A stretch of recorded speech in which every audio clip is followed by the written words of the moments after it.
ሰው የለኝም፣ ገንዘብ የለኝም፣ መንገድ የለኝም፣ ጫንቆኛል፣ ከፍቶኛል፣ ምንም የለኝም ነው አይደል?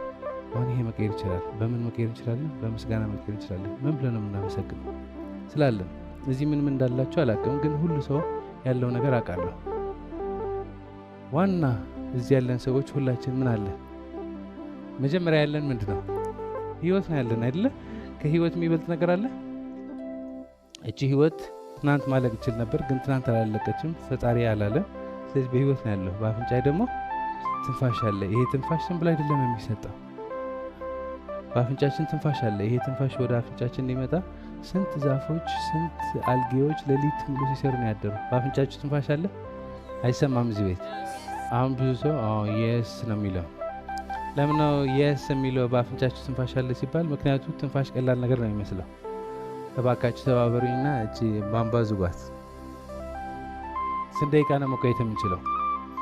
እሺ፣ ስለ ገንዘብ ህል ምናምን ማውራት የቻልነው ትንፋሽ ስላለ ነው። ትንፋሽ ባይኖር ኖሮ ንቅንቅ አለ? ትንፋሽ ባይኖር እንቅስቃሴ አለ ወይ? የለም። ትንፋሽ ስላገኘን ነው ህል፣ ስልጠና፣ ትምህርት ምናምን ነው የምንለው ያለው።